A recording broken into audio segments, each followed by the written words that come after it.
Are you struggling for consistency in your sim racing? Does your iRating look like a roller coaster? If so, we have good news for you. The way to get more consistent is to first understand what you're doing differently than the professionals. And VRS is the answer. With our competitive subscription, you will have the telemetry, setups, tutorials, and everything else you need to fully analyze your driving. Our data packs and the ability to compare your driving with the best in the world will show you exactly where to adjust your inputs, change your driving line, and shave seconds off of your lap times. And our powerful and precise Direct Force Pro wheelbase and precision pedals are being used by some of the world's best drivers. All these champions agree that VRS hardware is not just the best on the market, it's also priced well below the competition. So if you're looking to upgrade to direct drive and the best pedals in sim racing, VRS is your answer. If you want to get better, get faster,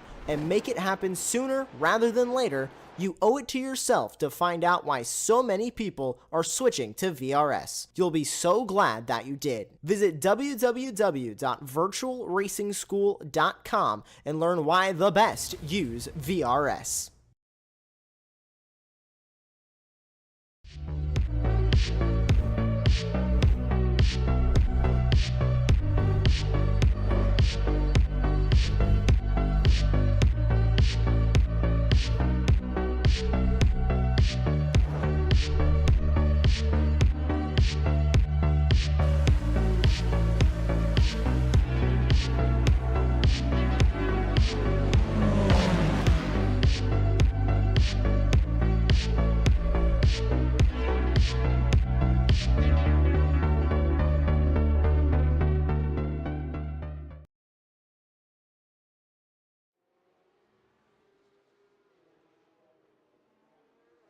Well, good evening, everyone, and welcome. It is round number 4 of the ARA Porsche Cup for season 14. We arrive in the lands down under at the Bend for round number 4 of the Porsche Cup. My name is Adam Reed. I'll be alongside Alexa Marshall in the commentary box with me and Jim Cunningham in production. It is a absolute scorcher here at the Australian racetrack. I'm really looking forward to getting into the action. Alexa, this is going to be a great one tonight. Indeed it is. I mean, the Bend, always a spectacle to watch, but even more interesting to watch has been Paul Chauffeur into this season, currently leading in the championship with an 82-point margin to his P2 contender of Tony Despotakis. That is in the Pro. In the Am, it is a bit tighter going into that. With the amateurs, it is Lenny Kiefer who leads on 282 in that. But not far behind, only by 31, is Tristan Ekstlat. And then also you got Gordon Howe, who is not far behind. So we've got some interesting fights happening across this field, and going to a circuit like this, it's definitely going to be an interesting aspect, especially as we get qualifying underway, because you can say this about any circuit, but especially this one. Anything and everything can happen here at the Bend, of course, not far from Adelaide. You're right on that one. It's going to be a really interesting circuit, of course, designed and founded all the way back in 2018. So a pretty new circuit to the motorsport world. It's hosted a lot of GT racing and a lot of Australian racing even. The V8 supercars have been around this circuit. We're heading towards qualifying now, so we're heading into the last couple of moments of this session. And my word, we've got a good selection of drivers right there at the sharp end. 1 minute 50s to get around at this lap here, and it looks to be the New Zealander of Corey Lazarus on top here, ahead of the Australian of Ben Peterson. So I wonder how they will. I wonder how they'll kind of work out everything at the moment in time. This is Tony Despotakis, the Greek driver who has done potentially well during his campaign so far. First and a second in the last 2 rounds. Unfortunately, he did have a retirement at Okayama in the second race, but he's fought his way back and he's put himself into a bit of a range, but he is still over 100 points behind Paul Jufro, which is a big margin. But he'll try and continue the form, and he will try and carry the race win confidence that he's got running with him, as we now see a couple of changes in the standing. We could be seeing a 49 at some point very soon.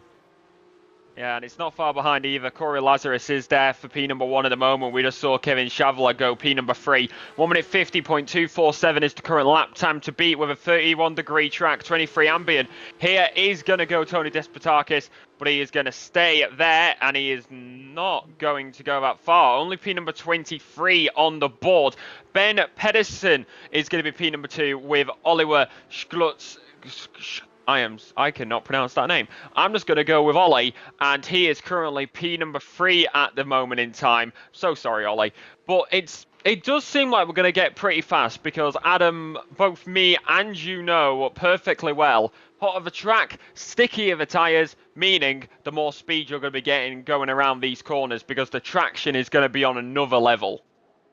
Yeah, they are. It does seem like the track is now starting to rubber in after the course of the earlier practice session. Then we had a little bit of time in between that session and this session, and now we're into the later stages of qualifying, where we're now at 5 minutes left to go, and our pro drivers are really pushing the limits. There's Christian Carlson, who's going to put himself up into 5th place. That will be on the 3rd row of the grid alongside Kim Andre Bjorklund, but over the time in line, and Paul Jufro is a 150.293 to get his time started off with. I believe we have about 26 drivers on the grid. Let's have a look at, and of course, let's talk about a new driver of Oliver Scholz. Of course, a brand new driver to the championship, the Polish driver who has got 5.1k IRA rating. That is pretty good for any driver, really, to have over 5k in their iRacing bank. But you know, he's going into a little bit of an unknown, and to come to a circuit that is oh so difficult, it's going to be a massive challenge for the Polish driver. You know, we know he's fast just off the back of this qualifying section, the practice session that we had earlier. We'll get onto what just happened at the top of the standings at the moment, but yeah, Schultz could be definitely someone to keep an eye out for in that number 88 all-white Porsche, and we'll see if he can potentially maybe become a championship challenger for season 15. Of course, this is his first round of the championship, so he has a long road to for the rest of the season. Of course, you know, other drivers do have commitments as well, but we do appreciate a lot of these drivers that are able to be here. Meanwhile, Tony Despotakis, I talked about the 149s, and he has managed to appear up into there, a 149.930 at the lap time there for the Greek driver. And in that all black and lime green Porsche, that does look like a very, very strong lap time. And Corey Lazarus is finding a lot of pace behind him as we now approach 4 minutes to go. Get quite a look here. Of course, we've got Paul Jufro, who is leading the championship overall. He's going to be going in the line now. He's P number 3. He will stay P number 3 for the time being. No, he gets an update into P number 2, actually. So not too bad for him. Nearly breaking into the 149s. However, I will also mention this. It's different format. I would say this is better, especially for Ollie, who is coming into this as a brand new driver.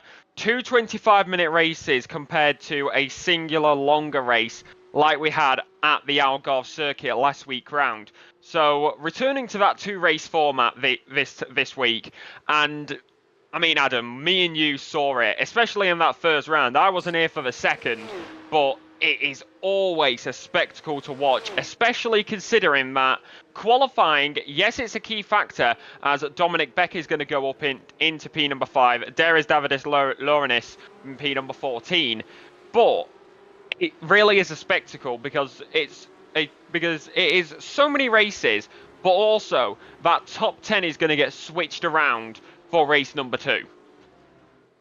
Of course it will do. We are using the C format for tonight, so we'll have one 25-minute race and then a second 30-minute race with the top 12, I believe, in reverse. I'm sure I'll get corrected on that. Thank you very much. It is the top 10 being in reverse on that part.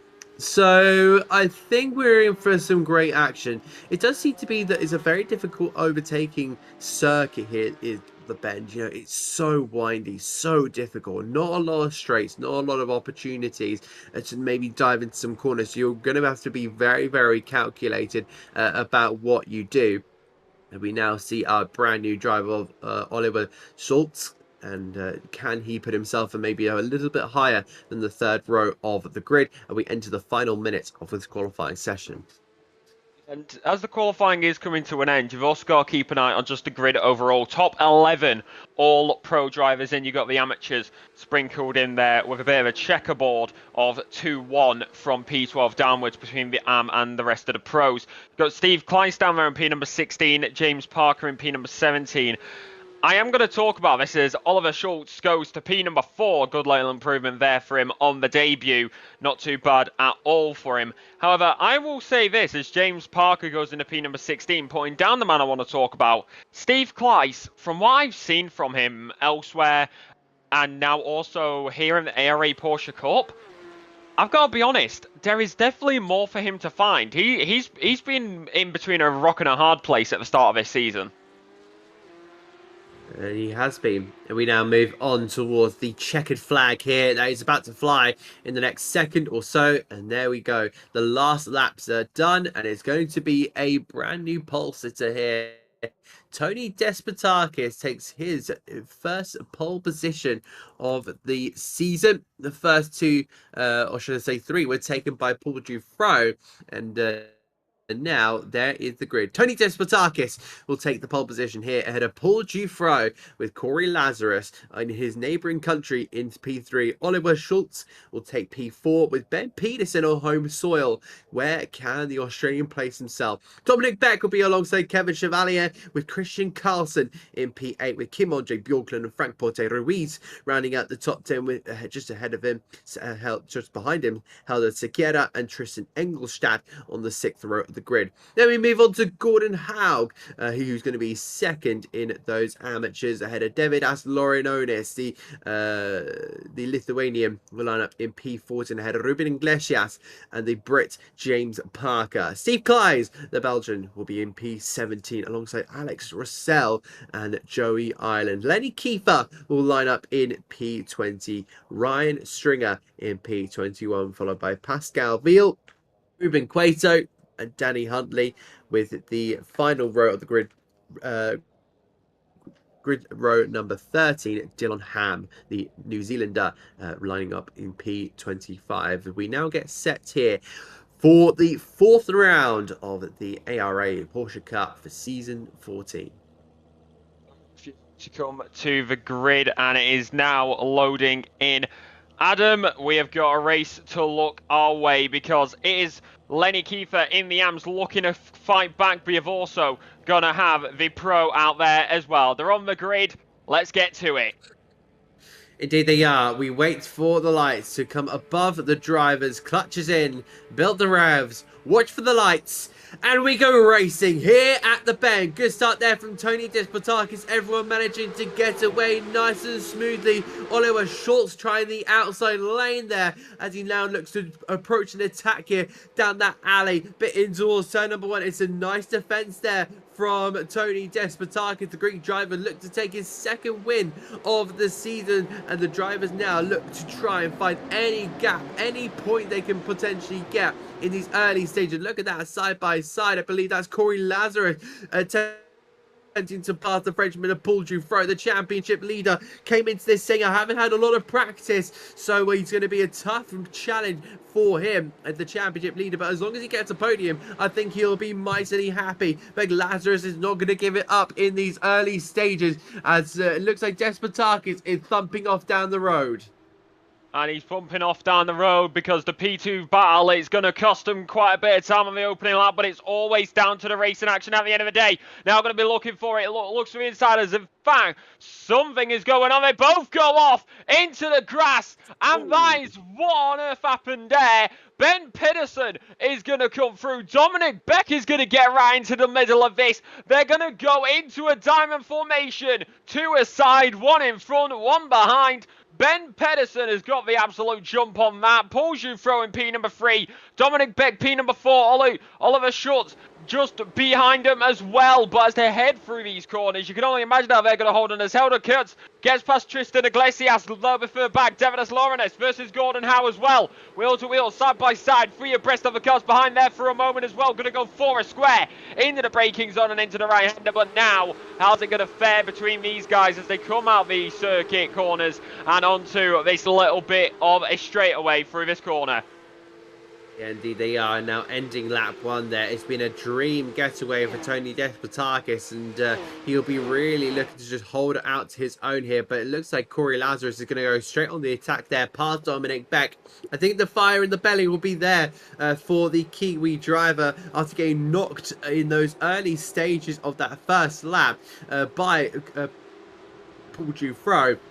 I just wonder how that battle up at the sharp end will really come about here, because as you'd seen there, there's not a lot of places you can overtake. Of course, turn 1 is the strongest moment there, but down the inside goes Frank Porte Ruiz, completely ruining what I said, and all off goes Christian Carson. Somebody else has gone there in the background. I think that was Gordon Howe. So 2 Sim Racing Norway drivers unfortunately feeling a bit of a demise there. Lenny Kiefer is also tumbling down the field all the way down there into 23rd.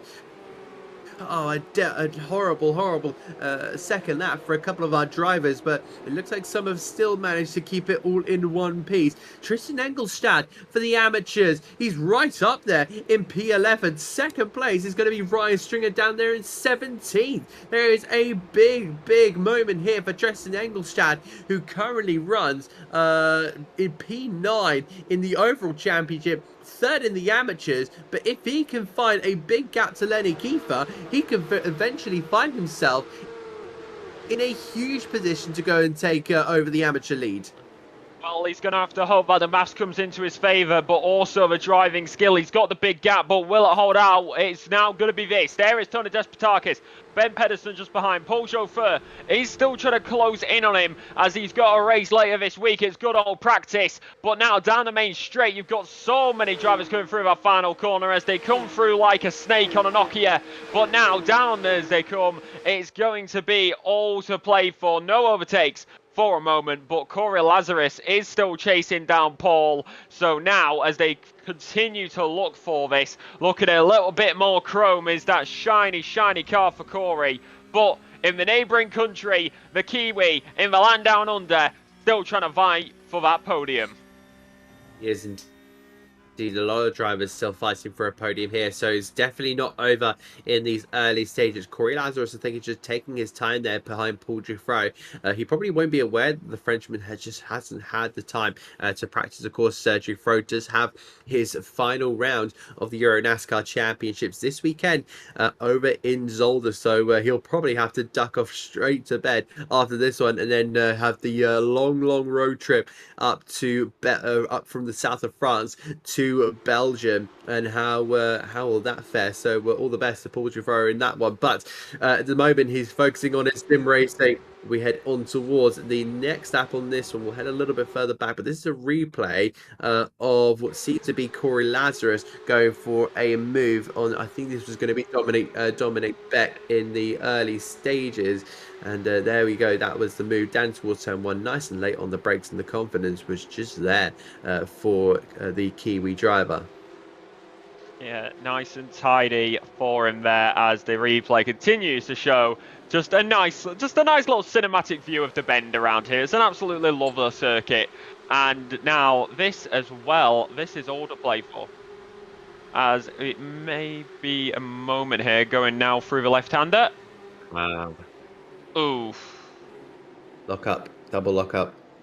Yeah, that is not what you want at all. That is really unlucky there for Gordon Howe. Then Lenny Kiefer had a bit of an incident earlier in this stage of the Luxembourg. Driver, I think, went down the inside. There's Gordon Howe, unfortunately. And now what happened here with Lenny Kiefer? Just loses the rear on exit and goes right around 180 degrees. Tries to get the tyres to keep going there. And super unfortunate there. So both top drivers, in fact, that's the front two in the championship for the amateurs, both having difficult moments there. What about Joey Ireland, of course, swapping 2 wheels for 4 wheels, bikes to sim racing cars, and oh, big hit on the curb and goes skating across the gravel trap. Oh, does he get in front of everyone? Does he? Sorry, that was a bad choice of language there. But yeah, and get him kind of get in front of anyone. No, he doesn't. He doesn't hit anyone off the circuit. Very lucky for him. And on towards the lap before we go and resume back with the battle between Lazarus and Dufro. That's incidents from earlier on, so we can keep you guys updated on what is happening all across the field. But right now, it seems like it's calmed down a bit. Most of the grid is within a second of each other, however, only a few battles, about 3 or 4 scattered across the grid. I am wondering how this is going to play out there, though, as here comes Pascal Vila trying to get past Ryan Stringer, who is just in front of them. But yeah, there is nothing in it, because it just seems like by the time you're setting up for an overtake around here, you are already going into another corner, which makes it even harder unless you want to go for a cheeky Danny Rick dive bomb. It would be appropriate as we are here in Australia. However, it is not going to be there for it. Who knows? Maybe they'll get hit in the side by a certain papaya team. We'll have to see how it all kind of pans out, but yeah, we don't hope for any contact between drivers. We hope for clean racing. And just taking back your comments there. But let's keep on board with the action here, because Gordon Howe is searching up the inside, but again he's gone deep and is allowed Joey Ireland to go back through there. So the Brit continuing on his way in front of the Sim Racing Norway driver, and they head their way through the middle section of this circuit, and that's a great angle. In fact, we've got there of the driver just casting their way over the curbers as well, on toward the back straight, I should say. Kevin Chevalier for Unity Racing Team. Of course, his teammate is Paul Dufro, but we'll have to see how he pans up, because he's now got Corey Lazarus behind him. So Corey Lazarus has made a mistake in these recent stages on this lap, in fact, and he's dropped himself down to P9. That's going to be the telltale signs of how difficult this track is. Yeah. As we may be able to get a replay, and yes, we do. Here we go, Adam. So this is what happened to Corey Lazarus, and it seems like this corner is claiming plenty of victims tonight, or not. Oh, yep, yes, it is on the exit. A little bit too wide, straight on the grass. And it must have been, and that is just straight across. Thankfully, no contact. As we may have a thing, as whilst we were looking at that, this has just come across the board. So we'll see what happens here as well. Into the right-hander now, coming into the main straight. Is it just going to be, very wide? Very wide. Good old iRacing playing with the sensors. Little bit of a touch of the grass there, Adam, for him. Yeah, so just kind of go over what happened in that first replay. I think the rear was just a little bit loose. You saw how it was wiggling away as he headed in toward that hairpin.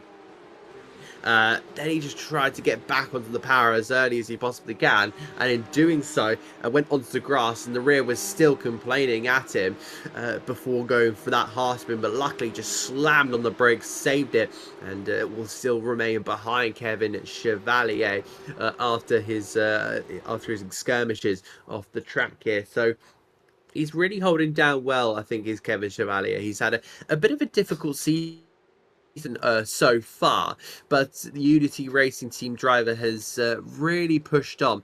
I believe he is he had a DNF last time around at Portimao, but his best result came at the second race in Mexico, where he finished in P11. So he's hoping for a top 10. That's a moment there for Kevin Chevalier. He's going to allow the door open through for Corey Lazarus, and that's just the nature of what seems to be this grassy circuit where of course the limitations are just grass. There's no kind of runoff, there's no there's gravel at the far end.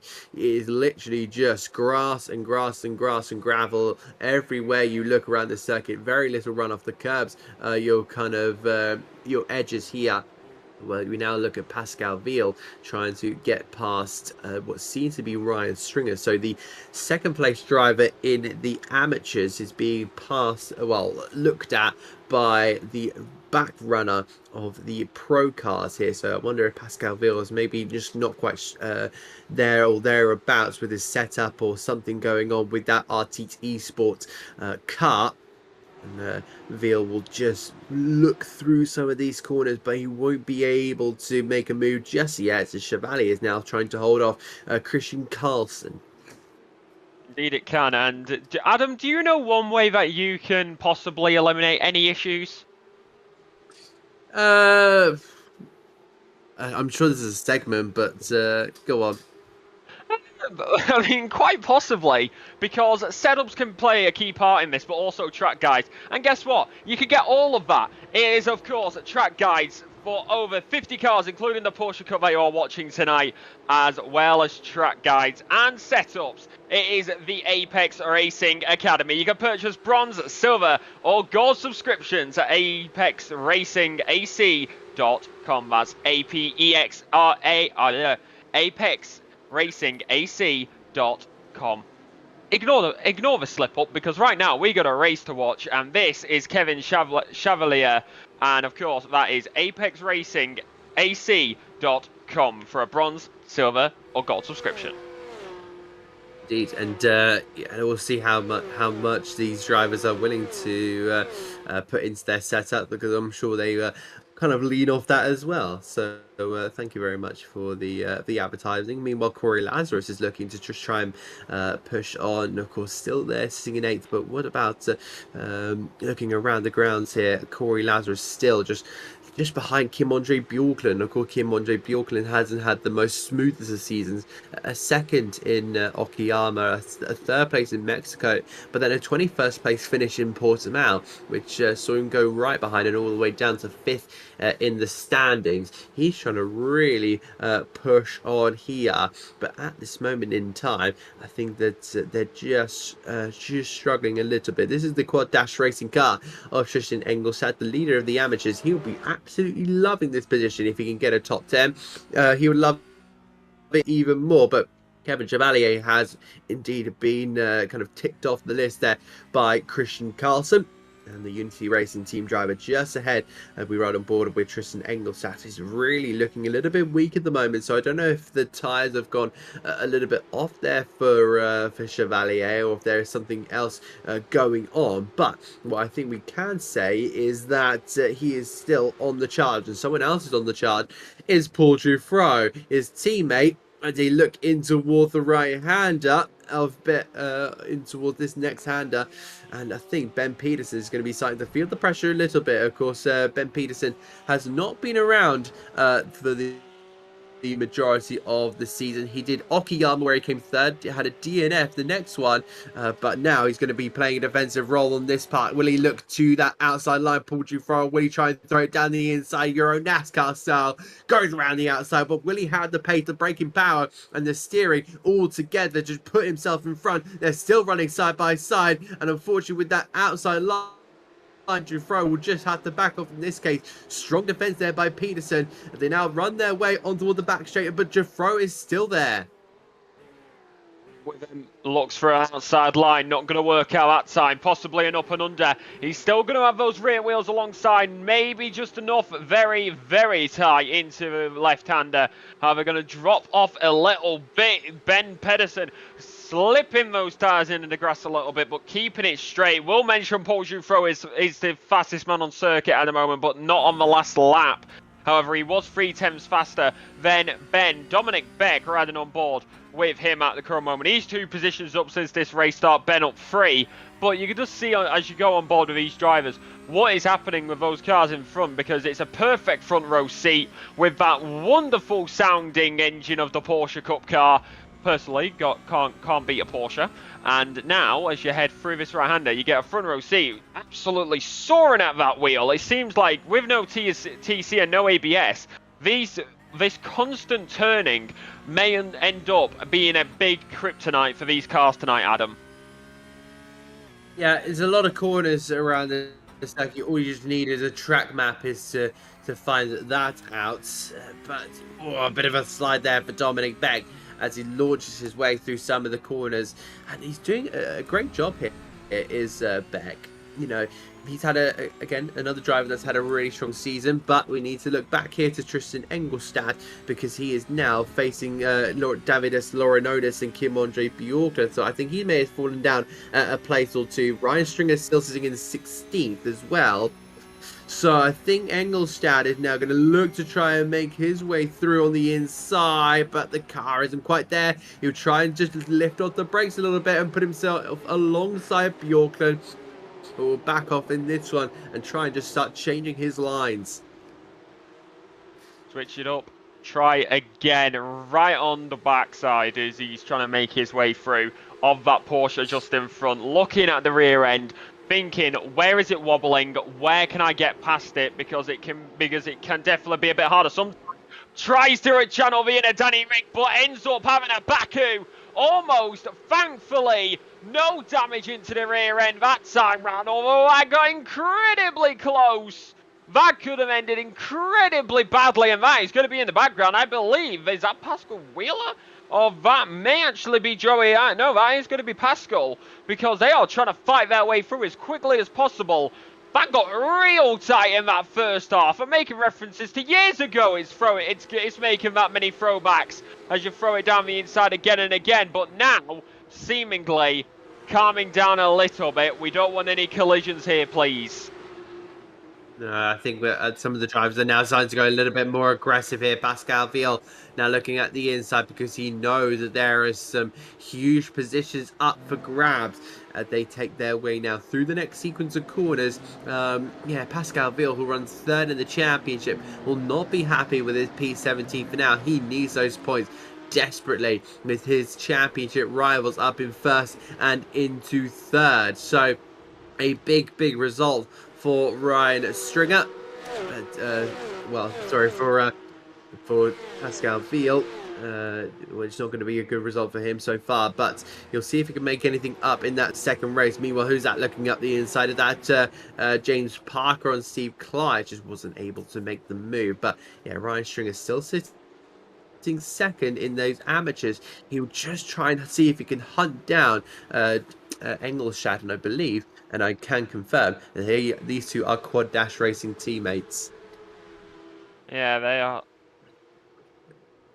They are trying to make their way through. Ingolstadt just a little bit further ahead, as that is going to be rail to wheel side by side according to the timeometer. And now it happens. You got it on screen. Pascal Wheeler, Ryan Stringer, but still nothing. It seems like the inside line and the outside lines, they just hold every single lap and they're perfect. So it's really difficult to judge where you're going to be able to make the overtake as you head around this circuit.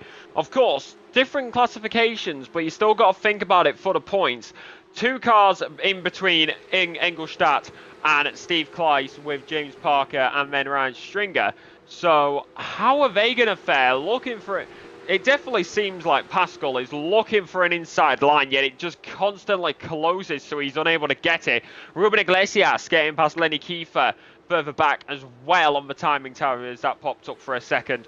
So something's happened as Alex Lossel is also dropping back. So what on earth is happening back there? We have no idea, apart from the timing tower telling us it's going absolutely crazy, as you see on the rear end of that car. Good old fire spitting out the exhaust.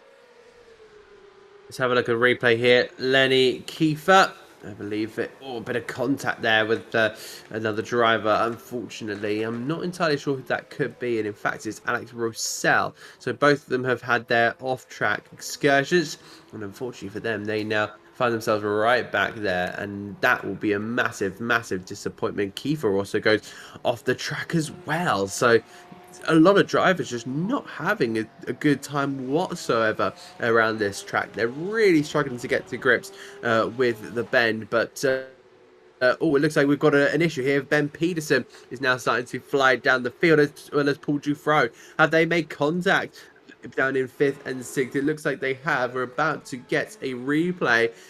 Ben Peterson was ahead in this one. Does Dufro go for a gap that wasn't there? He's very late on the brakes. In fact, oh, it looks like the alley he tried to go down was just already blocked for a very long time. He stops there, and Peterson will now just continue on his way. But yeah, that'll all be down to Paul Dufro, and I think that's the first crack we've seen from the Frenchman, who currently holds the fastest lap of 150.284. So you can make a case there that he's basically missed his breaking point, but as I was saying, the kind of the bigger picture here is that he's made a mistake for what probably be the first time this season. I mean, he's been on an absolute roll, so you gotta wonder when the crack's gonna start to form, and it seems like they are going to now. Of course, top 10 will be reversed for race number 2, as we are now in the final 3 minutes of this first race. So how is this gonna fare? Maybe a bit of desperation starting to kick in, to want to get inside the top 10, want to get some good points to then be able to fight it back. But now down the main straight, heading down into this will be, what if my maths serves me correctly, penultimate. So now as they head down the main straight, Paul Dufro still holding on to that position. He's got Ben Peterson just behind him, also Corey Lazarus closing in as well, as he goes moto on the 2 wheels for a second. Big old bite of the curb, and that is now going to make his way through. But nothing at all. He is going to go and keep it tidy for the time being. Pascal Wheeler getting past Ryan Stringer further back as well. So that's what we saw on the timing tower. Also going to have Gordon Howe making his way through. So what on earth happens here? We're going to catch it for a second in a triangle formation, but Gordon Howe is in an absolute position right now. He's had a good start to this lap, and there he is now making their way through. Joey Ireland just behind him as well, also going to have Ryan Stringer. So a 3-car fight for P number 2 in amateur. Do not forget, Adam. Yeah, that'll be a big battle for the amateur points. Gordon Howe, of course, had that incident earlier on, and we'll have to have a look at this replay. But has he been involved in another incident? Because of course the first one was a double lockup. Ooh, that's the quad dash of Ryan Stringer, and that is why Ryan is now down in 4th in the amateurs and just had to let Joey Ireland go. Otherwise that would have been too dangerous to try and go side by side, the door to door with that Porsche. But Gordon Howe will hang on here, and we approach the final minute of this race. Despotakis now with a 9.7 second lead, and we keep an eye here on the leader. He's done a fantastic job all around in this one. 25 minutes has gone so quickly as he approaches those last 30 seconds. He's on his last lap, and my word, is he doing a great job, and it will probably extend that to 10 seconds. But looking behind, I want to see what the battles are looking like, because that one for 2nd, 3rd and 4th, it's heating up drastically between Beck Schultz in his opening race of his ARA Porsche Cup season. And Frank Porte Ruiz is still clinging on in there as well, but you know, Tony Despot. But we look back here, in fact, Frank Porte Ruiz still trying to see if he can do anything about that little battle, but I'm sure Schultz will look to see if he can maybe steal a 2nd place at the very death. But Tony Despotakis has been an up and down season in the opening first couple of moments of this season. There's still a long way to go. But the Greek driver has really thrown everything, and the practice has come good here for the Greek driver. But down in towards the last 2 corners, Despotakis will be looking and trying to find that finish line, and it will come very soon. 1 more corner to go. The checker flag is out. The checker flag way for the 2nd time this season. Tony Despotakis wins in the ARA Porsche Cup, and what a fantastic result for the LionGPFencer.com car. And just holding on to 2nd will be Dominic Beck, ahead of Deputy Schultz Frank Porter-Ruiz can only muster up a 4. The championship leader, Porsche Fro, finishes home in 5th. Peterson comes home, P number 6, Curry Lazarus, P number 7. There is the fight further back, and there is now Tristan Engelstadt as well, so that is what's going to happen there. That's where it's going to sit. And of course, Ben Pearson, Corey Lazarus, Christian Carlson, Kevin Shavler, and Helder, and of course, Helder Surlia as well. We'll go through the full classification in a moment for you, but what a fight as well. P number 13 overall, but P number 1 in class for Tristan. Winner in pro, of course, Tony Despotakis. But of course, Ollie Schultz, what a debut, if I do say so myself, as you got a few of the drivers still to come to the line. But there is Tristan on the side of the track, and we will get the full classification up for you, which is now making their way through. Who are we watching? Who is that lovely person? That is Danny Hunt. That is Danny Huntley as he's making his way around and to the line. So that is not bad at all, if I do say so myself. But of course, full classification is going to go. Top 10's reverse. So in fact, we're probably going to have the grid order here, Adam. We are indeed. So Tony Despotakis wins ahead of Dominic Beck, Oliver Schulk ahead of Frank Porter-Ruiz, and then Porsche Fro mustering up a 5th place. Then come Ben Peterson for the Riot Sim Racing Australia team ahead of Corey Lazarus. The 2 Oceania drivers will be in reverse. What seems to be 4th and 5th. Christian Carlson there ahead of Kevin Chevalier. He will be on the front row for the reverse grid race with Helder Sequeira in P10. Devin Aslorinonis will be ahead of Kim Andre Bjorklund, with the amateur winner Tristan Engelstadt coming home in 13th. Then we find Steve Collides in 14th ahead of James Parker and Pascal Beal, the last of the pro drivers, with 2nd place in the amateurs going to Gordon Haug, and then Joey Ireland taking what I believe his first podium, and it is his first podium in the amateur class.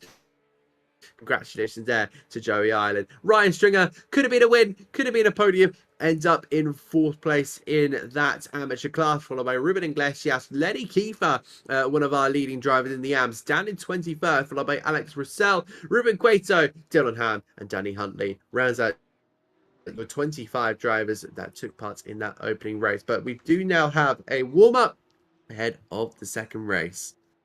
Yeah, just a little bit of time to get a bit more accustomed to the car, maybe make a few adjustments, and overall just improve, maybe see where you went wrong in race number 1, and look forward to race number 2 to see what changes could be possibly made to maybe even driving style. But it is now going to look like... Did that come through the mic? Yes, it did. I'm so sorry. I thought I hit the mute quick enough. Thankfully, it's warm up. No, somebody is so gonna clip that. Gosh darn it. Right. Anyway, ignoring that, it is now going to be this, because of course. I've got a tingle in my ear from our producer, who is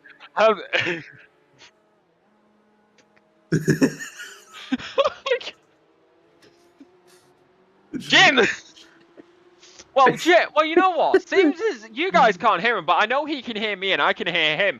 Jim, do you know how you could get even better at this? Because you can go to Apex Racing Academy. You could get a bronze, silver, or gold subscription at apexracingac.com. That is apexracingac.com, all in lowercase, apexracingac.com for a bronze, silver, or gold subscription. They produce setups and track guides for over 50 cars, including the Porsche Cup that that they are watching tonight. Whilst we stop messing around with Alexa and putting them under, I'm gonna go cry under the laugh. Dear. We all love each other here on Apex Racing TV. We all are very much a big family when it comes to our production. We do like to have a good giggle. Anyway, away from the giggling, Helder Sequeira will be on pole position alongside Kevin Chevalier. The Unity Racing Team driver has a great opportunity to add more points to the Constructors' Championship Championship leaders. Christian Carlsen for Sim Racing Norway will be alongside Corey Lazarus, with Ben Peterson starting home in 5th. Paul Jufro will be in 6th ahead of Frank Porte Ruiz and Oliver Schultz, with Dominic Beck and Tony Despotakis. The race 1 winner will be starting down there in 10th. David Aslorinonis will be P11 ahead of Kim Andre Bjorklund for the Sim Racing Norway team. Then we find our amateur pollsters, Tristan Engelstad. He'll be with the Quad Dash Racing team there in 13th alongside Steve Clyde.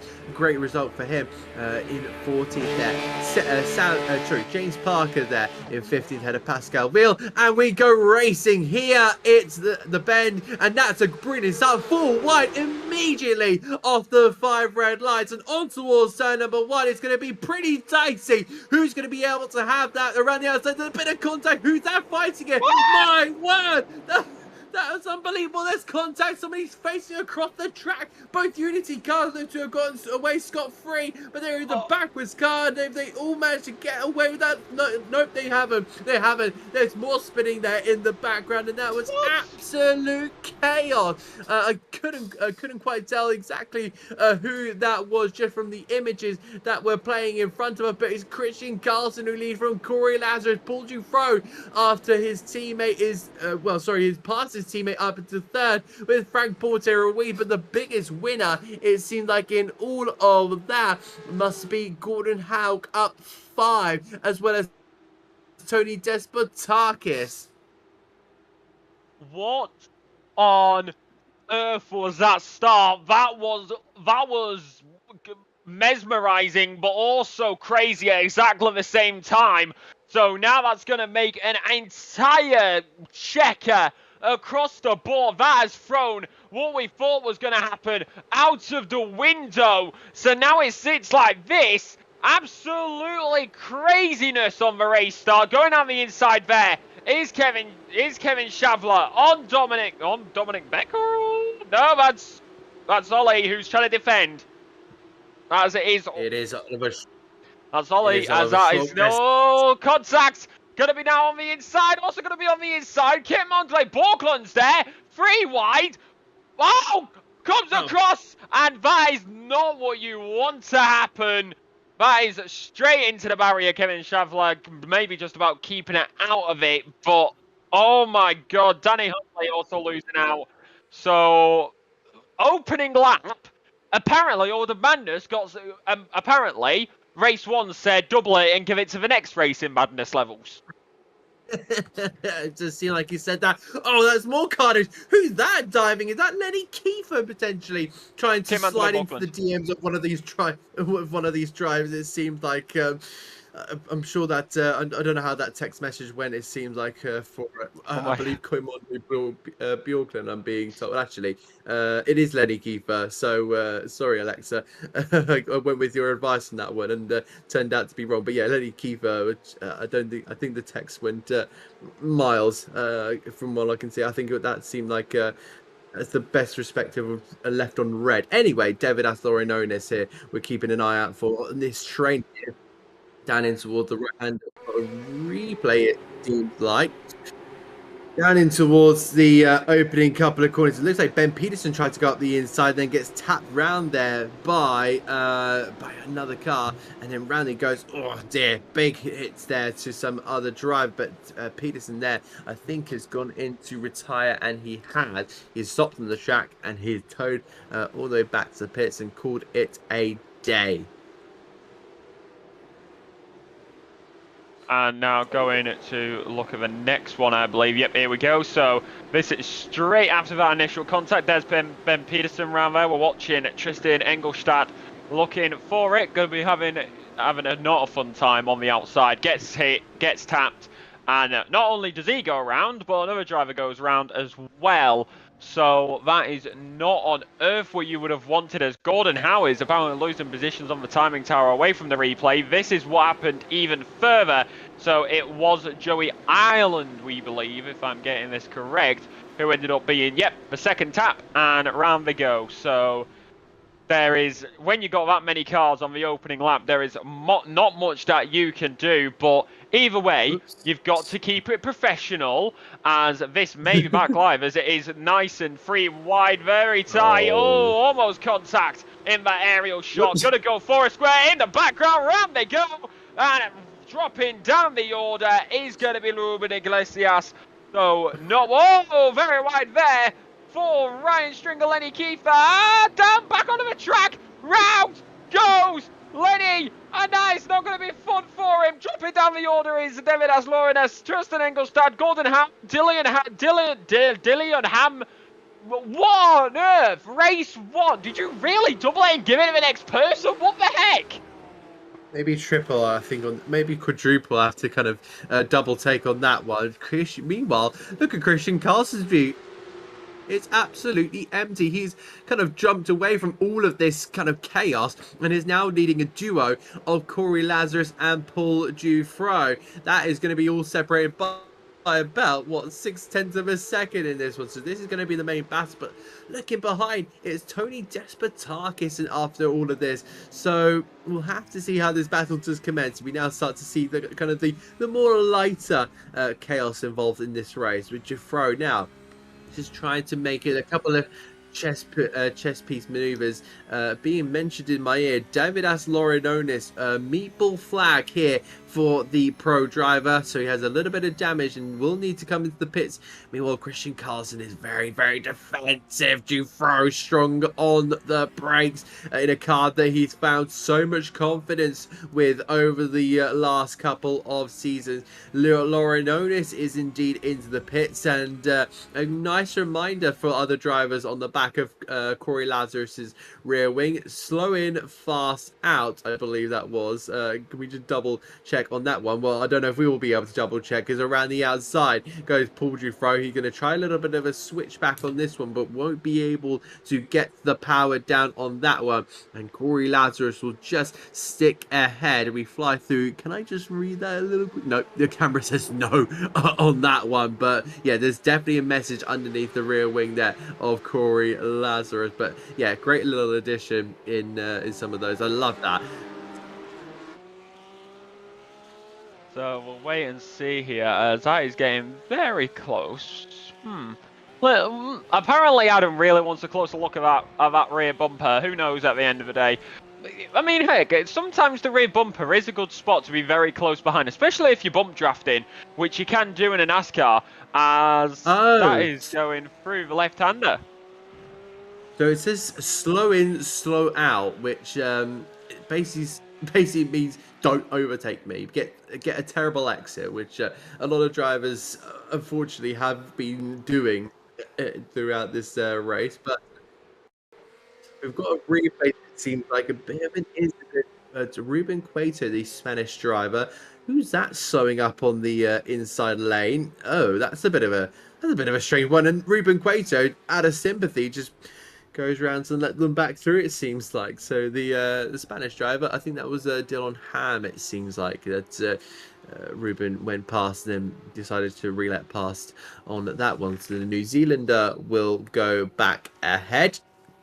Ruben Cueto will be dealing with his with an unfortunate demise there, all the way down at what seems to be 22nd place. Meanwhile, this is the front three here. Alexa, what do you think is going to happen on this one? Because it's looking like a pretty tight battle. Yeah, well, it may be nice and tight, as Corey Lazarus is going to be right there for it. Right down the inside now, going to be down the inside as Christian Carlson right there for him. Paul Dufresne, we just at the start midweek towards his race. Now around the outside in the P2. Absolutely lovely, sound as a pound. But it is now the man who neighbours the land down under. He is looking to take this home with him, the Kiwi. But now you've also got race one's winner looking for a third win this season. Here comes Tony Despotakis, because he has not been in here that much. But now in race number 2, he's fought his way back and he's right on the rear of Christian Carlson. Looking for the inside line, which is going to open up as Christian goes straight on. And that's going to be a fly through for Tony. Absolutely astounding. Give yourself a pat on the back. Just don't spin the rear tyres up too much, please. We've already seen a lot of that. And now that is onto the podium place for the Greek driver. Lock load onto these corners. You've got just over 20 minutes of this race remaining as we head onto lap number 5. As we head onto lap number 6. Right, ladies and gentlemen, commentators, presenters, whoever, producers, viewers, get settled in for this one, okay? We have got 20 minutes and 30 seconds of Corey Lazarus, Paul Jufro, and Tony Despotakis fighting up at the front in this hugely chaotic race. So that is going to be an absolute recipe for a delicious dinner at the end of this, and I'm sure we're going to be feasting good. It's going to be feeding so many families at the end of this one. Ryan Stringer is your amateur leader, currently sitting in 11th, just behind Hector Sequeira. Now seeing if he can pretty much make his way into the top 10. I think that Stringer does seemingly have pace, but there goes Pascal Veal opening the gap, and it just seemed like Veal just hasn't been there with the car. It just hasn't quite been there underneath it. Ryan Stringer is going to try and go around the outside, and there you go. Pascal Veal was seeing the gap was closing. It was like, I have to back out of this one, otherwise it's going to be an even worse weekend even worse race night for me. But up at the top 10 goes Stringer. I think he's the biggest gainer out of everyone, and he is indeed up 9 places from his starting position. The biggest loser in all of this, Ben Peterson minus 20, Kevin Chevalier minus 22.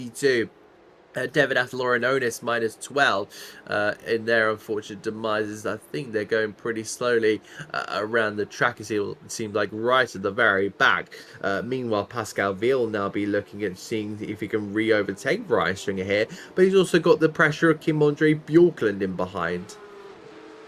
Yeah, like it is pressure that is mounting up throughout, and it is now going to be going even faster, you would think. 22-degree ambient, 26-degree track surface. So not as hot as it was earlier, but I think us Brits would be very happy about that. As here comes Tristan Engelstad. It's going to be now down the main straight. Who's going to get it on the drag? Gordon Howe going to be trying to defend it, but now down into turn number 1. We've already seen so much action here tonight. Gonna go Danny Rick style down the inside. He's going to be out ahead of the apex. And that is the way you do it. And that is absolutely astounding. Lovely move there by Tristan Engelstad to get up into P16. And as there is a tingle in my ear, that of course, Rinverland Down Under, home of Danny Rick and Oscar Piastri. But of course, you've got so many other great drivers, so many other great circuits. Of course, we're at the Bend tonight here on Apex Racing TV. This is the ARA Porsche Cup. Like, comment, subscribe, hit the bell for notifications. You know the whole shindig, so you get to know when we go live. And that is right on the curve there for that driver. That is, of course, going to be Pascal Veal as they make their way around this circuit, as they are now still on the back of Ryan Stringer, trying to fight their way into the top 10. But this has been an absolutely stellar defense from the Brit, as it's right on the rear bumper of that Porsche in front. Going to look for it down the inside. Lovely jubbling now, wheel to wheel. Almost millimeters, inches. That is going to be incredibly close to contact, but it's nice and tidy. No contact made.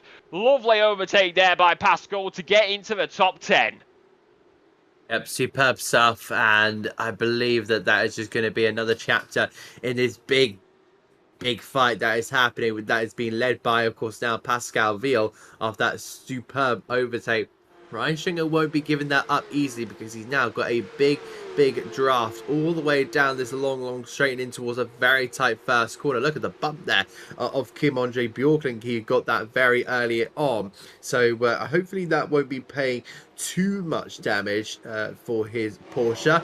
But they head their way now through, and that's the other Sim Racing Norway driver, Tristan Engelstad, now making a move on Joey Ireland. The two amateurs tussling it out, going bumper to bumper, wheel to wheel, and I think that how Engelstad and Howe going to continue batting away on this one. So that's for 16th at the moment, and Russell there in front does have a bit of a slowdown, so I wonder if he'll be dragged into this battle at some stage.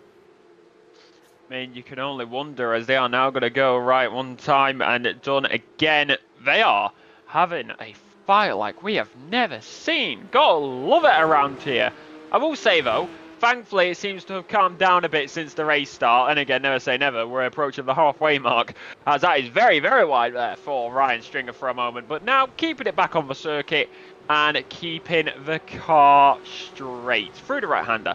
And then that is a very shiny Porsche when the sun hits it. God damn. And now that is going to be through the left and through the right again. Double left-hander, lovely jubbly.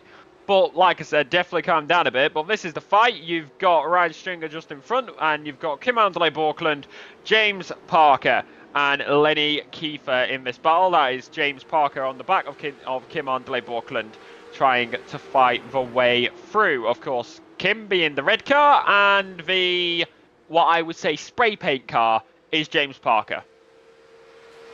Indeed it is. Now heading on towards the halfway stage of this race, 15 minutes in and 15 minutes remaining. Down in towards, we see Paul Dufresne in his little tussle with Corey Lazarus. Has been a little bit quiet, been a bit tame, I'd say, up at the front, but Corey Lazarus is loving every second of this, but he will be knowing that Paul Dufresne's just there, and with the record that Paul Dufresne is on, you know, it's something not to, it's something to really not hide away from. This is a driver that knows how to make an overtake, and maybe around a circuit similar to this. I think that in the Euro NASCAR Championship, I think, thinking about Paul Dufresne's vision right now, you would be thinking it's a very similar circuit to Moss. You know, there's not a lot of runoff. There's a lot of grass surrounding the area. So it's quite a narrow circuit. It's quite a windy circuit. So, of course, you know, when Autodrome Moss, of course, has already been and gone from the calendar, you're going to be thinking, what move can I make at this stage of the race? I don't think he wants to be making a move, to be honest here, Alex. I think he's just going to have to sit back here with Despotakis right in the gearbox, right in the tail tracks of him as well. So it's kind of, I don't want to attack just yet, but I also need to, because the second fastest driver on the circuit is right behind me. Yeah, I mean, I think that's the thing we've also got to think about for him. The earlier you make your move, then you're not going to have that slipstream, as that's going to be a move down the inside there by Kim Anderley-Borkland, trying to get past Ryan Stringer, and it looks like it may play out still into the right-hander. We'll have the inside line. That's going to be James Parker into the moment around the outside, or is that a lot? That is going to be Kim Anderley-Borkland there. Ryan Stringer now versus James Parker down the main straight. Going to be getting boxed in a triangle here. It's going to be, whoa, down the inside. Here we go. Now nice and tight. Going to get boxed in on the inside now is James Parker. Lenny Kiefer is acting, maybe unintentionally, as the bottom of the triangle, boxing whoever's trying to make an overtake move happen. So that is... Does he want to be in that position? This is the thing. We've got all these fights happening, yet at the same time, that's going to be costing him time, as Lenny Kiefer, Ryan Stringer, is going to be right there for him. As that is going to be all over the place. Kim Anderley-Borkland in the lead of this now, followed by Ryan Stringer, then Lenny Kiefer, then James Parker. What on earth is happening in this fight? Because I'm wondering now as well, Adam, they probably want to get inside that top 10. But the gap is opening up even more because they're just constantly battling each other. I mean, that's racing, but it still hurts. As Kiefer and Stringer, of course, as we look at this, Adam, I will add this on as well. First and second in class. How have we not mentioned this before? It is a bit of a surprise, but you think that these drivers are all so fast. You don't really kind of pay too much attention to... drivers, especially when you're looking at these images. You just have to notice from the banners, and half the time we don't really focus on the banners. We're looking at the colors of the cars to recognize which driver they are. So Lenny Kiefer is really trying to push on forward and take another victory in the of course in this amateur class, because the only time where he didn't take victory was the first round at Mexico. But let's have a look here with Steve Clydes, who is on the attack down in towards turn number 1. Not quite there this time on Dominic Beck, but Beck will still be holding out for this one. But this is as far as he'll probably be able to go. There's a 9.2 second gap to that top 6, so it'll be Beck versus Clydes for the remaining 10.5 minutes of this one. There are so many battles amongst the field. You just don't know where to look. Do you look kind of more toward the middle part? Do you look toward that maybe battle for 4th, 5th, 6th, maybe the battle for 7th, 8th, 9th, or do you look at that top one the whole entire time, but also try and give kind of some TV time to the rest of the field? We keep on tabs here with Lenny Kiefer, just turning his way through that long right hand, almost kind of triple apexes in a sense. Now casting his fishing rod out and onto the back of Ryan Stringer. Will he be able to reel himself in? Because it looks like now Stringer's going a little bit defensive, it seems like, throwing a shape already early in this one. Yeah, avoiding that law, doesn't want to be the Magikarp in the game, but now going into the left-hander, this is the thing when it comes down to this as well.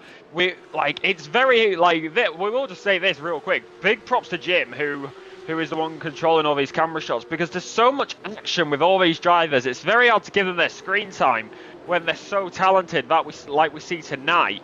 So big props to Jim in the back. And we've also got this 3-car battle, which we are still watching in the background as well. You can see Tristan Iglesias and Gordon Howe as well. So that is a battle for the final place on the AM podium. Of course, P1, P2 in AM fighting Ryan Stringer and Lenny Kiefer. And then you've also got Gordon Howe and Tristan Engelstadt fighting here as well. So now as they head down into turn number 1, the question I've got here, Adam, when I'm looking at this battle as well for this top spot in AM, they've also got James Parker behind them, who is a pro and will definitely want to get past. So, especially for Lenny Kiefer, surely that's going to be in the back of his mind a little bit, as that windscreen is starting to get very dirty. Yeah, especially when you think you have a pro behind you, you do have that kind of extra awareness about you. I think you need to have that, especially when all cars, but you kind of treat each other equally. You just see a car behind you. It doesn't matter what kind of class they are. They could be they could be one of the top 5 drivers, sim racing drivers in the world. They could be a complete amateur who you just kind of share them as an equal there, unless is a racing driver that has been on TV for 100 million times. But Joey Island there looking to see if he can find a way through, which I believe he has done on Alex Russell. So good tussle between those two. And Ruben Iglesias wants into the battle as well. He try and pokes a nose in, but as I said, yeah, unless it's like a big name, you kind of treat each other equally. It's all about confidence as well. So I'm sure there's been plenty of iRacing races where as a normal human being with your average Joes have gone on iRacing and seen a big racing driver.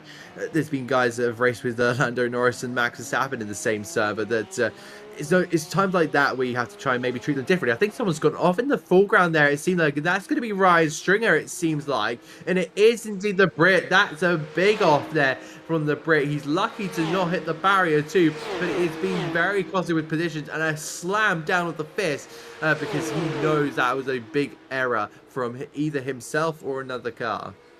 Well, that's the loss of the lead there, Adam, in AM. That is the loss of the lead in AM for him. So that is going. Surely we're gonna get oh no! Oh no! So this is the replay on what happened. Door closes, slide contact, round you go. He had already been overtaken by Lenny Kiefer, but now also getting tapped by James Parker. That is not what he would have wanted. From an amazing race to absolute travesty, like you said, Adam, slamming it down most likely on the wheel, because that is not what he would have wanted. He was in such a good position. He was indeed, and he would have been so frustrated because there's now nothing that he can really do about it. He's just got to go about his race.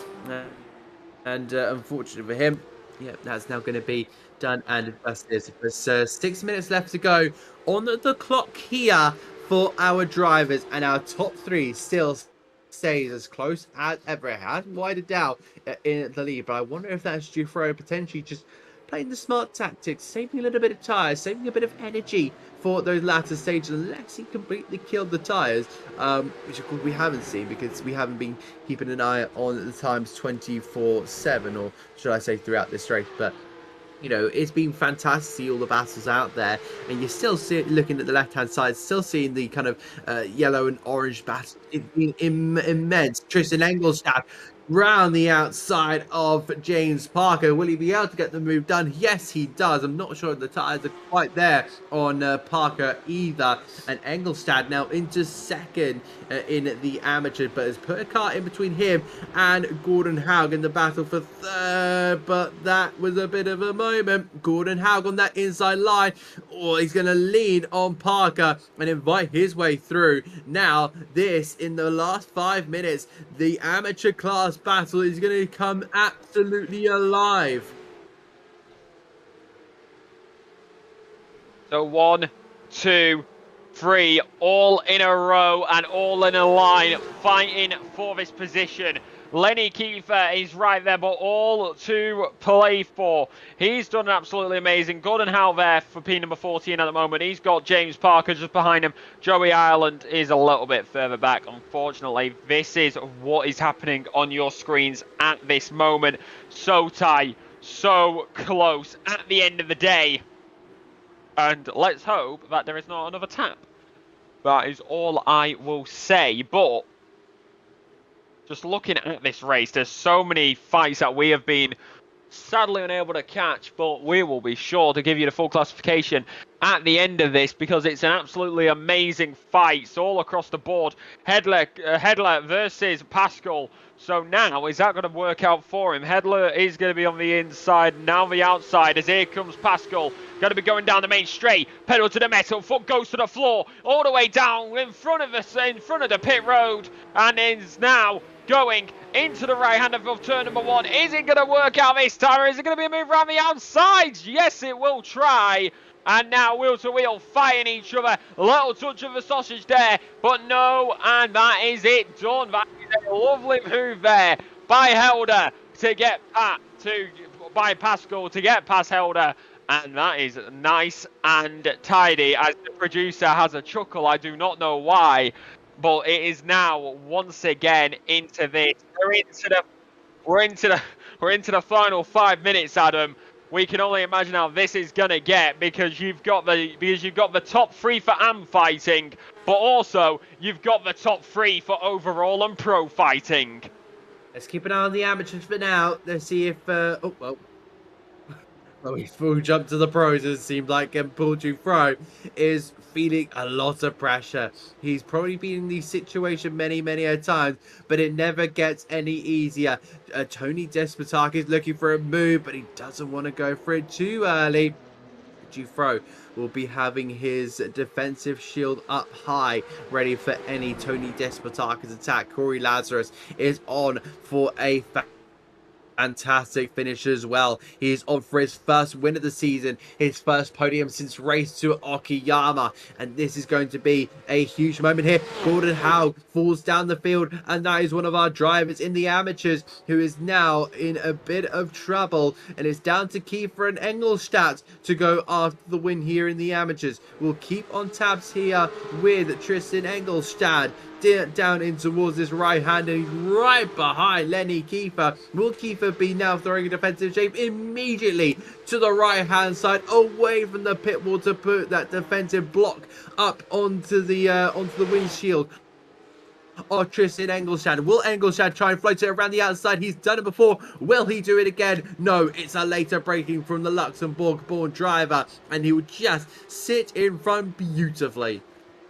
Nice defending in the time, but now as you get closer and closer to this is going to be, as like I'm looking at the timings here, this is going to be incredibly close here if we end up getting another lap This is going to be, I believe we'll get another lap with a few seconds to spare, but it's going to be incredibly close because Corey cannot let off that throttle at all. Paul Jouffreau is right behind him and Tony just behind him.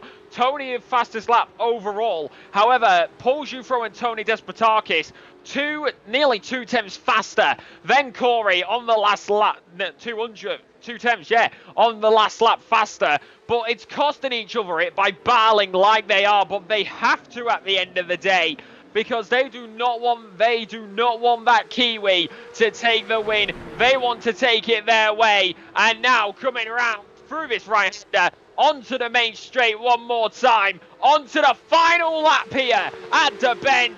Corey Lazarus leads, followed by Paul Jouffreau and Tony Despotakis as they head down into turn number 1. Tony may look for an inside line, but he's going to back out of it. But the question is, could that be a mistake? We'll have to see how it all turns out on this final lap of this race. We've had a fantastic race, but we'll have a look quickly here at Tristan Engelstad, who will now go around the outside of Lenny Kiefer to set himself up for the run down towards turn number 1. It is part number whatever 100 of this race, and now Engelstad will dart to that outside line unless he decides to maybe make a fake here, but we'll stick to that outside line. The Swedish driver will in-swing it around the outside. There's contact between the two, and I think Kiefer would just try to push him out there a little bit. Is that illegal? Well, I think in Porsche Cup racing, you kind of have to say if it was F1, it would be a completely different outcry. But Lenny Kiefer has done an absolutely fantastic, big defensive job in all of this one. He will look to take another class amateur win in the bend, but back up front we go to Corey Lazarus, to Paul Jouffreau, to Tony Despotakis. Does Paul Jouffreau have energy left in those tyres to defend from Despotakis? Because that Greek driver is looking very, very threatening coming into these last couple of corners. He feels threatened for sure in toward that tight right-hander. It's a short sprint to the line, so Jouffreau's going to have to try and maybe open up this corner if unless Despotakis go for a move. But around the final corner, it's Corey Lazarus for the first time this season to win at the bend. Paul Jouffreau takes a second place ahead of Tony Despotakis, but a win in the championship, his first podium since Okayama. Corey Lazarus takes it at the bend. But it's not done yet. I would say it's incredibly close, as of course you've got this happening. Tristan Iglesias, Lenny Kiefer looks at the inside line. Nothing there for the moment. Around the final corner, one more on the exit. He is now going to be under pressure in the background, but he gets overtaken by James Parker. But it's going to be Lenny Kiefer in the amateur win. Tristan Iglesias in P number 14 for P number 2 in AM. Then Joey Allen, P number 3 in AM. There's Ruben Iglesias. Tristan in P number 14, second overall. And that is going to be that. Talk about an end to a race. That is how you do it. Corey Lazarus, mega defense. And it is going through as it was all over the place. As you see the steam and the smoke rising from the tyres. I think it's safe to say these drivers are very happy about their results tonight, Adam. I think the majority of them can be very happy with the results that they have got tonight. And these of course, the championship will definitely be a huge implication. We'll probably talk about the start of the next round. You have to wait for 7 days time before we then head back over to Europe, to the Hockenheim Ring, where we'll have a run of 2 European races. But here are your results about to appear on screen. Before that, we'll get some lovely cinematics of the beautiful facilities here at the Bend circuit. Great job there by iRacing to create this beauty of a racetrack as well. So I think we're just waiting for a couple more drivers to head over the line. There seems to be one of them, but yeah, I'm honestly very happy about that one. I think a lot of positives we can take away from the Bend, and these are your results. Corey Lazarus is your winner at a Porsche Pro, a win by half a second over Tony Despotag. He's had a brilliant finish.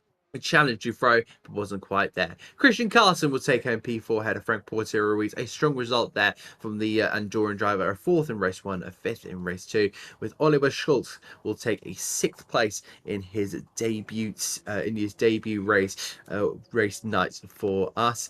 And then Dominic Beck, Steve Kleiss, Pascal Biel, and Helder Sequeira will round out the top 10, with Kim Andre Bjorklund finishing home in 11th. Then we find our amateur winner of Lenny Kiefer, followed by James Parker, with Tristan Engelstad 2nd in the amateurs, but unfortunately there it wasn't quite able to take the win for Quad Dash Racing. Joey Island will stand on the podium in the amateurs again, and then we'll follow up with Alex Russell, with Ruben Iglesias, Gordon Howard, Ryan Stringer, and Ruben Cueto will round out the top 10. Some great points for a couple of them drivers as well. David Atlorononis and Kevin Chevalier not quite having the race they wanted.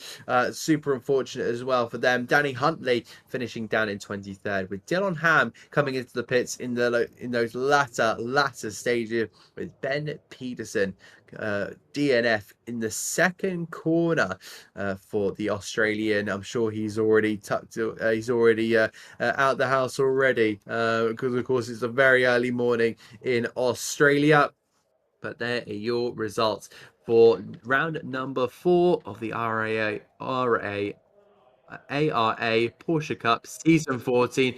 My mind is starting to fall asleep on me, but these have been fantastic results. Alexa, I think you can agree that we've had an absolute mighty race around here at the Bend, and I'm sure it'll be very much welcome come future events. Of course, we saw Double and give it to the next person in the opening stages, but those battles towards the end, they were absolutely astounding. We'll get to the interviews in just a second, but we will remind you that you can get a gold, bronze, or silver subscription at apexracingac.com. That's apexracingac.com, all lowercase. They produce setups and track guides for over 50 cars, including the Porsche Cup, like you saw tonight. And let's get some questions going from the man who was one of the people to watch. Paul Jouffreau, you are live on Apex Racing TV. Adam, you know a lot more about this man than I do. Take it away.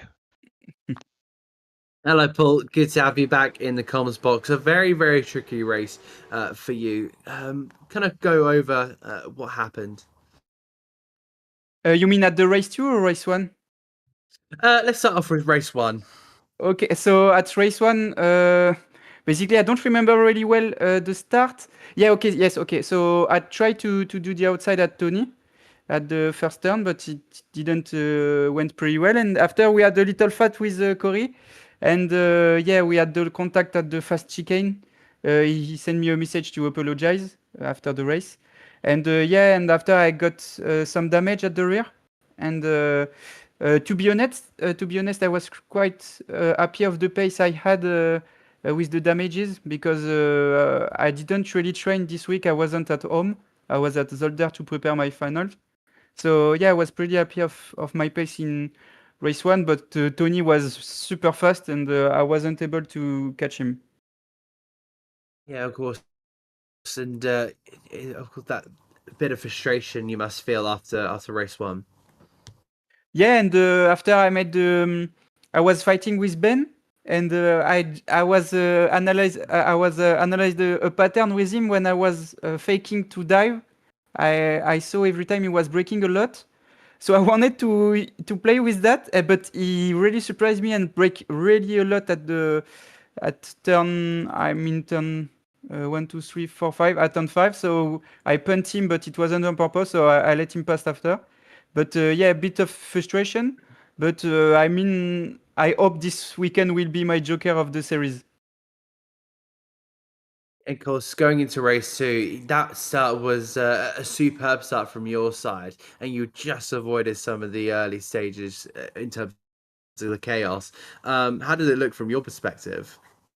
I don't know if guys saw the race 1 at Oschersleben, but it was remembering me that every car was out in front of me. Yeah, So I remember that very well. So I had some flashback, and I was on screen, and I said, "We are in Euro NASCAR race or what?" And yeah, so it was of course fun to not be part of the crashes, but I mean it had some frustration for, of course, for other drivers, but we managed to avoid that. And after I was at the rear bumper of Corey for all race long, and I mean, I'm really happy for him because he had a lot of issues this during this league. So to see him win his first race, it's pretty nice for me because it's a driver that we have some good relations. So Course. And how were the tires by the end? Because you're looking to try and pass Tony, but sorry, Corey Lazarus, but you just weren't able to. Was that down to the tires, or you more focused on trying to keep Tony behind you? I was looking for my breaking point. I was searching them during my race because I didn't train. So yeah, to try to catch Corey and then at the end of the race have the pressure from Tony. It was a pretty tough race, so I wasn't managing, but I wanted to not miss the apex and the breaking points.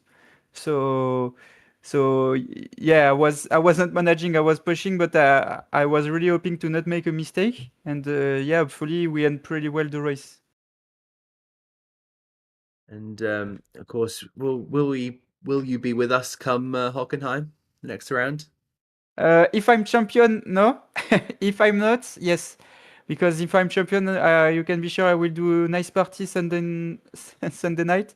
So I will not be at home the Monday for the Thursday. So yeah. So if I'm champion, I will not be there. But if I'm not, I will be there. So I love you pretty a lot, guys. But I hope to not be there at the race.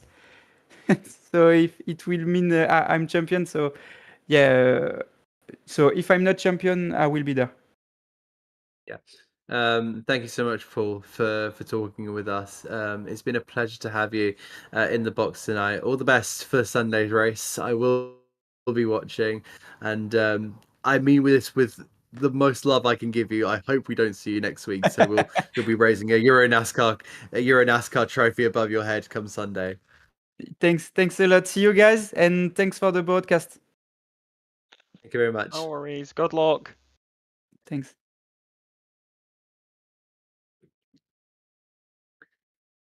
On to the next one. It seems like unless we don't have anyone, we do. We have. Let's bring in Corey Lazarus because, of course, a superb result for the New Zealander. And Alexa, I'll let you take on this one. Corey Lazarus, you are live on Apex Racing TV. What a result tonight, especially in race number 2. Talk us through it. What the emotions right now? As of course we saw the chaos out lap 1 was, but that finish, I can imagine the adrenaline is pumping. Yeah, good morning, guys. Absolutely, that was really tough. The concentration required to stay in front of Paul and Tony for the duration of that race was quite intense. It's quite hot down here. I don't have aircon, so I've just got a little pedestal fan, and I'm sweating up right now. Yeah, of course, win in race number 2. Talk us through that lap 1 because that's definitely something that we want to know about from a driver's perspective because it seems like there was a lot of chaos going on around you in that opening lap, especially turn number 1. Yes, that's right. There was. It just felt like, well, from my point of view, it felt like Benny bombed everybody. But then chatting to him afterwards and looking back at the replay, it just appeared as though the leader braked a little bit earlier than perhaps he could have, which sort of set off a chain reaction for myself and maybe the inside car to slow down up a bit. And then after Benny got through, we were all just trying to get back on the gas, and there was quite a big net code between myself and Ben, which is a pity because I sort of lifted to let him come back to the track, but the net code between us sort of sent him skittling, which was a real shame because Benny had good pace too. Of course, it's a good result tonight. I can imagine you're going to want to carry this forward. Hockenheim next week round. Is there much preparation that's gone into the track? Have you driven it a lot? What's really the thoughts on it? Because, of course, I've seen you race there before. Yeah, it's a bit of a staple for iRacing, isn't it, Hockenheim? So we've done plenty of laps around there, and the officials run there all week. So we'll be smashing out as many officials as possible. And it's a popular track, so it will attract a good strength of field throughout the week, which is good to learn. I had a good race last night against Louis Bielicki from Coanda and learnt a few things off him through that. So yeah, it also provides a heap of overtaking opportunities and some good close racing, some door banging as well. So I'm pretty sure it's going to be entertaining for everybody watching. In fact, it is. We won't keep you too long. We'll let you enjoy the win, and I would say champagne, but I can imagine you're working today, so maybe for champagne we'll have to wait until the evening. But that was an amazing result for you. Before we let you go, anybody you would like to thank? Yeah, first and foremost for the Apex team for putting on the league, and you guys for the broadcast. It's always great to watch that back. It's really entertaining. Also to Paul, just want to say good luck for this weekend. I hope he becomes champion. Not so he won't be at Hockenheim, but we all want to get behind our fellow drivers in the real world racing. So good luck, Paul. Go hard, bud. And also my wife for putting up with me. I'm spending countless hours on the sim trying to improve all the time, and she doesn't complain ever. So big thanks to the wife. Well, fair enough. We shall let you go because we know it's early for you. Have a good rest of your morning. Thanks, guys. Hopefully see you next week. See you next week. Well, that was there we go. One more, Adam. We'll just do a quick singular question for this one. Steve Kleiss, you're live on Apex Racing TV. We're running a bit short, so we'll ask you just one simple question. How was that race for you? Seemingly one of the better results you've had this season. Good evening, guys. Yeah, I'm very happy with the result. Wasn't sure, new track. I practiced quite well, so first race, 14th, was okay. Didn't make mistakes, avoided the crash. So that was okay. Lap time wise, I could have gone a little bit faster, but then in the second race, I avoided the turn one crash. So I got lucky, and then no errors, and finished 8th. So I'm very happy. Oh, fair enough. Good result for you tonight. Before we let you go, anybody you would like to thank? Like always, you guys for the broadcast, Apex for organizing, and the girlfriend for letting me race, the team and stuff, and all my competitors. And let's see who wins next week. Oh, thank you very much, Steve. We shall let you go. Have a good rest of your night. Okay, guys. Bye-bye. See you next week. Take care. And that was Steve Kleiss, Adam.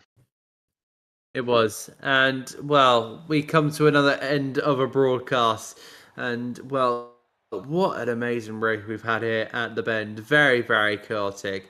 If you do want to catch us on anything, we are everywhere on socials at Apex Racing TV. You can go and follow us on Instagram. You can follow us, I believe, on TikTok as well. I'm sure we're on all sorts of socials, especially here on YouTube. Make sure you are subscribed to catch more live streams. We do races in the Porsches, in Formula V's. We do hypercars, GT3s, GT4s. We do all sorts here on iRacing. But from myself here Adam Reed, and Alexa Marshall, we'll see you in 7 days' time as we cross and hop over back to Europe for the Hockenheim Ring. We'll see you in 7 days' time. In the meantime, take care.